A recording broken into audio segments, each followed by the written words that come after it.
तो चलिए मैं फिर से आपके सामने एक प्रैक्टिकल चार्ट लर्निंग वीडियो लाया हुआ हूं, जहां पे मैंने खुद ट्रेड किया था और वहां पे ट्रेड करते वक्त जो एनालिसिस मैंने किया था, जिस तरह उसको मैनेज किया था, वो कंप्लीट आपको अभी दिखाऊंगा विथ प्रैक्टिकल चार्ट के साथ, लाइव एक्सपीरियंस के साथ आपको समझाऊंगा। तो ये जो चार्ट आपके सामने अभी ओपन है, ये बैंक निफ्टी का 30 मिनट चार्ट ओपन है और ये जो लेटेस्ट कैंडल है ये 20 फरवरी का जो लास्ट कैंडल था 30 मिनट का अंदर, वो यहाँ पे है। तो अगर आपने ट्रेडिंग का बेसिक सीख चुके हो, मतलब टेक्निकल एनालिसिस का बेसिक्स जानते हो, तो आपको inverted head and shoulder pattern के बारे में पता होगा। तो यहीं पे आप देख सकते हो एक कुछ उल्टा हेड एंड शोल्डर पैटर्न मुझे दिखाई दे रहा था। ये हो गया इसका लेफ्ट शोल्डर, ये राइट शोल्डर और ये इसका हेड, और इसका नेक लाइन कुछ इस तरह का जा रहा था। तो आपको पता है कि अगर उल्टा हेड एंड शोल्डर पैटर्न बन रहा है तो वहां से प्राइस ऊपर जाने का चांस दिखाई देता है। लेकिन ऐसा नहीं कि कहीं पे भी अगर इस तरह का हेड एंड शोल्डर पैटर्न बन रहा है उल्टा तो आप वहां पे जाकर तुरंत बाय कर लोगे, नहीं। आपको और भी कुछ क्राइटेरिया देखना होता है, जैसे कि ये जो हेड एंड शोल्डर पैटर्न बन रहा है ये कौन सी ट्रेंड में बन रहा है। सेकेंड चीज, जहां पे ये हेड एंड शोल्डर पैटर्न बन रहा है उसके पीछे किस तरह का प्राइस एक्शन है, वो सब आपको देखना होगा। तो मैं इसमें क्या देखा और आगे इसमें किस तरह का मैंने ट्रेड किया और मैनेज किस तरह का किया, वो मैं अभी आपको समझाता हूं। देखिए ये जो प्राइस यहाँ पे चल रहा था वो कुछ इस तरह का चल रहा था, आप देख सकते हो इस तरह का डाउन ट्रेंड में आ रहा था। तो कुछ टाइम के लिए डाउन ट्रेंड में आ रहा था, लेकिन इसका जो प्रीवियस प्राइस एक्शन है उसको अगर मैं इस तरह का जूम करके देखता हूं तो आप देखोगे प्रीवियसली ये एक स्ट्रॉन्ग अप ट्रेंड में गया था, फिर ये अभी डाउन ट्रेंड में आ रहा है। तो मैंने क्या देखा कि जहां से ये अप ट्रेंड का शुरुआत हुआ, उस अप ट्रेंड का शुरुआत से मैंने इसको ट्रेंड लाइन खींच दिया, क्योंकि ये आप देखोगे यहाँ पे ब्रेकआउट हुआ, फिर ये थ्रोबैक करने के बाद बायर ने प्राइस को कंट्रोल करके सीधा ऊपर लेके चला गया और फिलहाल ये थोड़ा टाइम के लिए डाउन ट्रेंड होके उसी एरिया में जहां पे ये ब्रेकआउट हुआ था उसी एरिया में आके ये सपोर्ट फेस कर रहा है और वहीं पे ये उल्टा हेड एंड शोल्डर पैटर्न बना रहा है। उसके बाद मैंने क्या देखा कि यहाँ पे जब ये ब्रेकआउट हुआ था, इस जगह पे ब्रेकआउट हुआ था, उसके पहले भी कुछ इस तरह का उल्टा हेड एंड शोल्डर पैटर्न मुझे बनते हुए दिखाई दे रहा था। क्योंकि आप देखिएगा ये नीचे आया, फिर ये ऊपर गया, फिर ये नीचे आया, फिर ऊपर गया, फिर नीचे आया, फिर ऊपर गया। तो मतलब यहीं पे भी आपको inverted head and shoulder pattern breakout दिखाई दे रहा था। तो इसको ये ब्रेक किया, मतलब यहाँ पे जितना भी फाइट हुआ उस फाइट में बायर प्राइस को कंट्रोल करके इसको ब्रेकआउट किया था और फिलहाल उसी एरिया में आया और बायर फिर से इस एरिया को प्रोटेक्ट करने की कोशिश कर रहा है और यहाँ पे जो फाइट हुआ फिर से उसी तरह का हेड एंड शोल्डर पैटर्न बना के बायर अभी प्राइस को कंट्रोल करते हुए आपको दिखाई दे रहा है। तो इतना एनालिसिस करने के बाद मुझे लग रहा था कि यहाँ से प्राइस थोड़ा ऊपर जा सकता है, और क्योंकि अभी फिलहाल ये डाउन ट्रेंड में चल रहा है तो मुझे ये 30 मिनट में ट्रेड नहीं करना है। तो इसको मैंने क्या किया, 5 मिनट में कन्वर्ट कर लिया। तो अगर आप हमारे रेगुलर वीडियो देखते हो तो आप जानते हो कि मैं 30 मिनट और 5 मिनट का कॉम्बिनेशन में ट्रेड करता हूं, तो इसीलिए मैंने इसको 5 मिनट में कन्वर्ट किया। लेकिन उससे पहले मुझे ये डिसाइड करना होगा कि अगर यहाँ पे मेरा बाय पोजीशन इनिशिएट हो जाता है, मतलब यहाँ पे अगर नेक्स्ट डे, मतलब ये लास्ट कैंडल था 29 फरवरी का, तो मुझे ट्रेड करना था 1 मार्च को।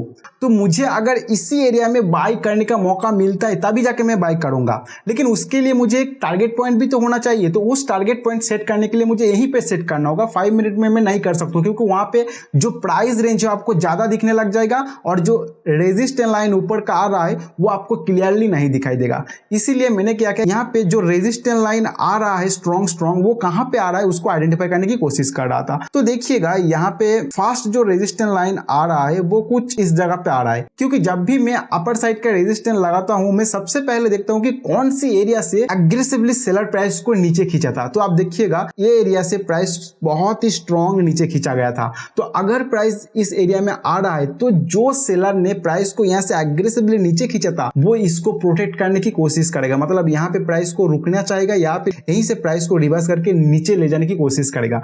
तो ये हमारा बन गया एक रेजिस्टेंस लाइन। तो इसके ऊपर और एक रेजिस्टेंस लाइन मुझे ढूंढना था, तो उसके लिए फिर से मुझे एक स्ट्रॉन्ग सेलर कंट्रोल कैंडल चाहिए था। तो ये आप देखिएगा इस एरिया से एक स्ट्रॉन्ग सेलर कंट्रोल कैंडल बनाया था, तो वहीं से मैं एक फिर से ट्रेंड लाइन यहाँ पे खींच देता हूँ। तो हमारे सामने अभी दो प्राइस पॉइंट निकल के आ गया रेजिस्टेंस लाइन का, ये एक आ गया और ये एक आ गया। और क्योंकि ये डाउन ट्रेंड में चल रहा है तो 5 मिनट के अंदर हम जो भी ट्रेड करेंगे, इसी जो रेजिस्टेंस लाइन दिखाई दे रहा है 30 मिनट के अंदर, इसको हम बहुत ही रिस्पेक्ट करेंगे। मतलब यहाँ पे प्राइस पहुंचने के बाद हमारा जो ट्रेड है उसको बहुत ही अच्छे से मैनेज करना होगा। तो मैंने किस तरह उसमें मैनेज किया था वो मैं अभी इस चार्ट को 5 मिनट में कन्वर्ट करके आपको दिखाता हूँ, और किस तरह मेरा एंट्री भी हुआ वो भी मैं आपको समझाता हूँ।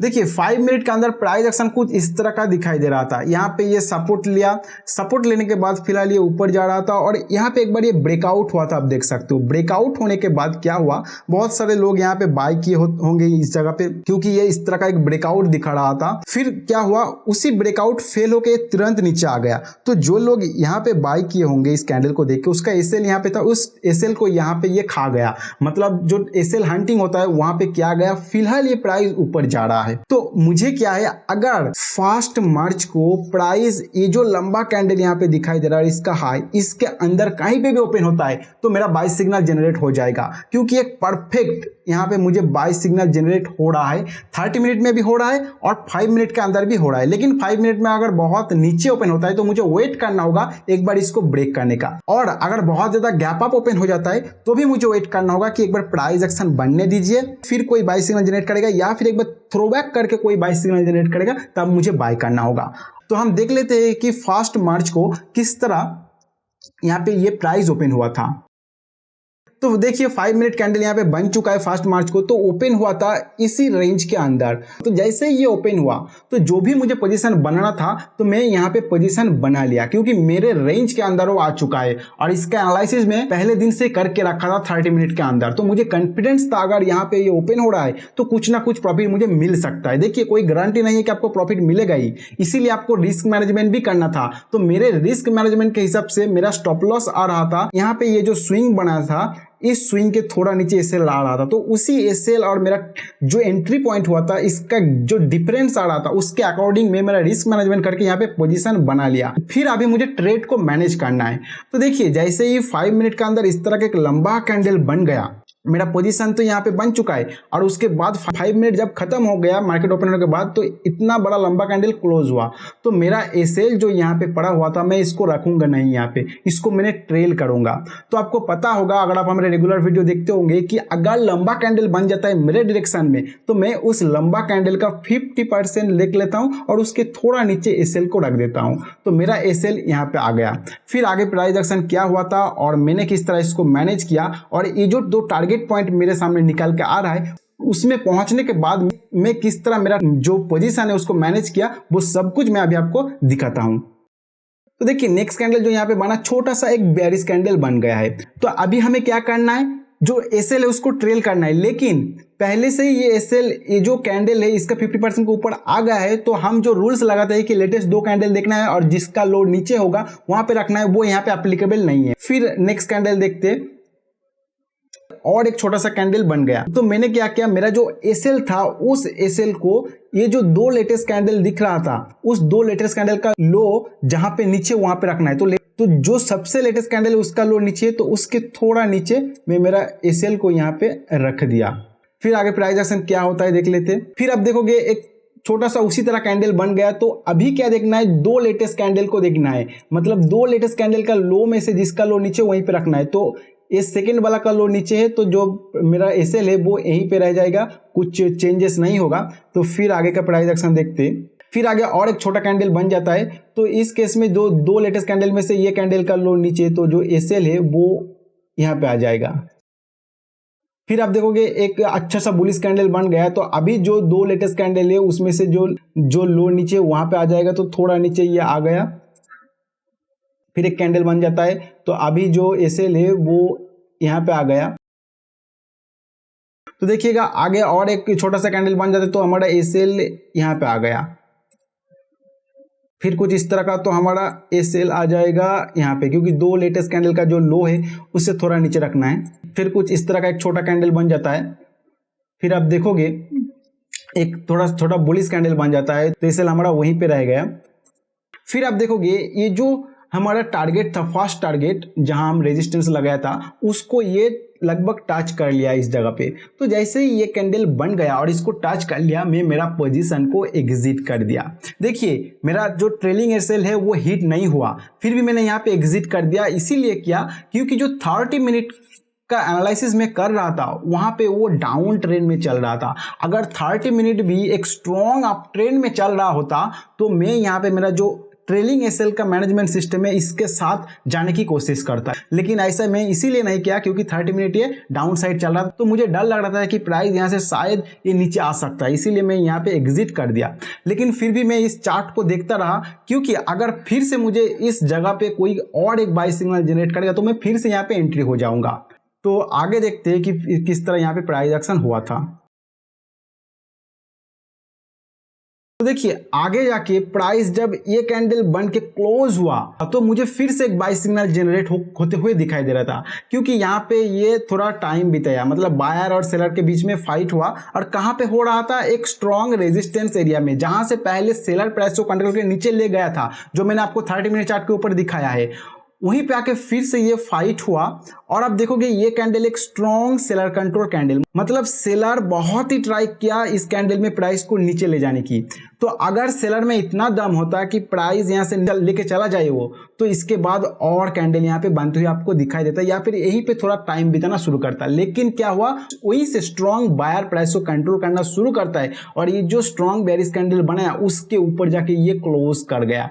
तो मतलब यहाँ पे जितने भी फाइट हुआ बायर और सेलर के बीच में, उस फाइट में जो बायर है वो विन हो चुका है और एक एग्रेसिव मूवमेंट जो सेलर ने दिखाया था उसको भी बायर पूरी तरह से रिजेक्ट करके उसके ऊपर जाके क्लोज किया। तो यहाँ से मुझे दिखाई दे रहा था और थोड़ा प्राइस ये ऊपर जा सकता है। तो मैं क्या किया, यहाँ पे फिर से मेरा पोजीशन बनाया और इस बार मैंने जो पोजीशन बनाया वो जितने भी मैं पोजीशन बनाता हूँ, जैसे मान लेते हैं कि मैं 2 लॉट से ट्रेड करता हूँ तो मैं इसका हाफ क्वांटिटी ट्रेड किया, मतलब यहाँ पे जितने भी मैं लॉट ट्रेड करता हूँ उसका हाफ क्वांटिटी कर दिया, क्योंकि पहले से ही प्राइस बहुत ही ऊपर आ चुका है और यहाँ से ऊपर जाने का चांस मुझे बहुत ज़्यादा नहीं दिखाई दे रहा था, इसीलिए मैं मेरा क्वांटिटी को हाफ कर लिया। तो मैं यहाँ पे हाफ क्वांटिटी से ट्रेड करके मेरा जो एसएल था वो एसएल यहाँ पे रख दिया और प्रॉपर रिस्क मैनेजमेंट के साथ ही मैं यहाँ पे ट्रेड किया। फिर आगे का प्राइस एक्शन मुझे देखना था इसको मैनेज करने के लिए, तो आगे का किस तरह मैंने मैनेज किया वो भी आपको मैं यहाँ पे दिखा देता हूँ। तो उसके बाद आप देख सकते प्राइस अपर डायरेक्शन में भागना शुरू कर दिया। तो आप जानते हैं कि अगर प्राइस आपके डायरेक्शन में भागना शुरू करता है तो आपका जो एसएल यहाँ पे पड़ा है उसको ट्रेल करना है। तो लेटेस्ट 2 कैंडल को देखना है, उसमें से जिसका लो नीचे, उस लो के नीचे आपका एसएल आ जाएगा। तो यहाँ पे मेरा एसएल आ गया था। फिर आप देखोगे और एक स्ट्रॉन्ग बुलिश कैंडल बन गया, तो ये 2 कैंडल में से जिसका लो नीचे होगा वहां पे आपका एसएल आ जाएगा। फिर आप देखोगे 2 स्ट्रॉन्ग बुलिश कैंडल बन गया लगातार। तो ऐसे केस में आपको क्या करना है, अगर स्ट्रॉन्ग बुलिश कैंडल बन रहा है तो 2 कैंडल का लो आपको नहीं देखना है, तब आपको डिसाइड करना होगा कि आपका एसएल कहां पे रखना चाहिए। तो ये जो एसएल है मैं क्या किया, इस 50% के थोड़ा नीचे रख दिया, मतलब ये सेकेंड वाला जो कैंडल है उसका 50% के थोड़ा नीचे ला के रख दिया। फिर आगे क्या होता देखते हैं। फिर आप देखोगे ये जो रेड कैंडल यहाँ पे बनाया ये लगभग जो ट्रेंड लाइन जा रहा था उसी के आसपास आ गया।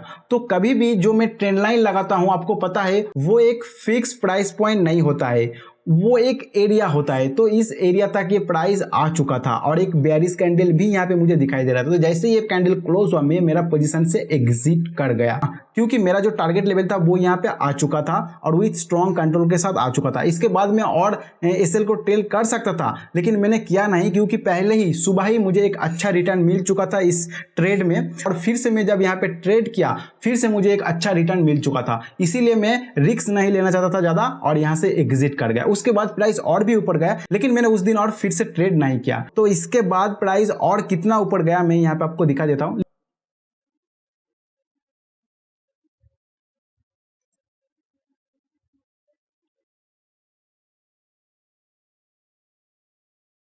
तो आप देख सकते हो उसके बाद प्राइस इससे भी ऊपर गया था, लेकिन मैंने इसमें ट्रेड नहीं किया था।